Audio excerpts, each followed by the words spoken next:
So, I mean, I think that Shakur Stevenson, even if he doesn't make a lot of money boxing, he has a career in selling his fights to professional hypnotists to help put their clients under and maybe put them in that theta state so they can get them to quit smoking. Watch the Shakur Stevenson fight. You'll be out in no time. So, I mean, there's that. But at the end of the day, he can get mad all he wants that the fans are booing him and no one really wants to watch his fights. But we don't have to like you just because you're good. We want to see some excitement and some action. And we want to see a warrior step into that ring. So don't fight like a coward, man. We know you're good. But are you a coward? You could be a really good coward. You could be a super, super good coward. That's fine.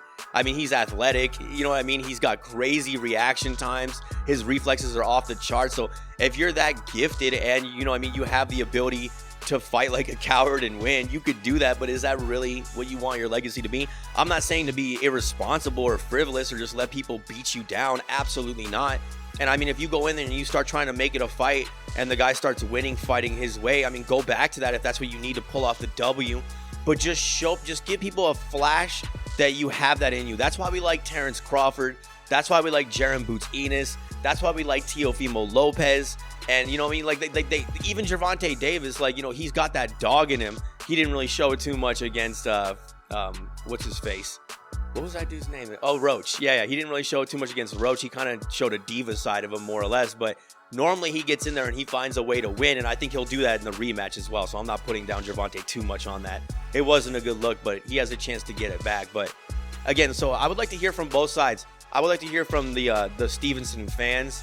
Is the argument just that he's such a good polished boxer and that you're just such a like a huge fan of the sport, that you're like a connoisseur of boxing and you just see all the little things he does in there and that impresses you? Because I'm not gonna lie, that did impress me. Like, I'm a boxing fanatic. I love the sweet science. So, I mean, his little feints, you know, putting his hand out there, you can see in his eyes, he's watching every little micro movement. He's ready for anything. His tiny little adjustments, parries, you know what I mean? Catching people right on the chin even when they're ducking. His footwork, little half step backs, all that is brilliant. But you got to mix that in with also having the heart of a real champion too. So that's what I want to see. Again, what do you guys think? The guys that don't like Shakur Stevenson, do you just think that, you know, it's just always going to be this way, that he just runs? Do you think, you know, he has a responsibility to the fans to make it a fight? I think that if you're looking at it from the standpoint of being a boxer and an entertainer, then yeah, you do have a responsibility to the fans to at least go out there and try your best to make it a show. But if you're just there for yourself and you're just there to pick up a check and you don't care if you ever reach the heights of legendary status, if you will, then go out there and, you know, box your little heart out, play pity pat, use your Nerf fist, and get the decision.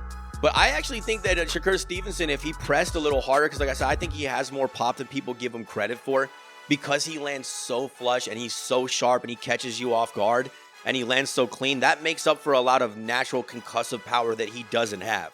I mean, he can flash knock down almost anyone with those shots, and he does great body work. Invest in the body. So I'd like to see him walking. I remember like when Floyd would be getting pressed, he's got that shoulder roll up, he'd catch a couple of shots, maybe he'd get picked off a little bit, he'd just give you the head shake, but then he would start walking you down, pummel you, over the shoulder, pummel you, come underneath, pummel you, hook. Look what he did to Juan Manuel Marquez, right? Like, huge left hand, boom, right hand over the top, boom, ducks underneath, boom, he just keeps cracking you. He doesn't always wait for you to give him something for him to do something to you. And I just feel like Shakur Stevenson only puts his foot on the gas at all when he is 1,000% sure that his opponent has nothing to offer him and cannot threaten him in any way, shape, or form. He's just beating these guys up. So, again, put your opinion in the comments. Let me know what you think. This has been another episode of Under the Lights with Nikki Pringles. God bless and peace. Caw-caw. KO.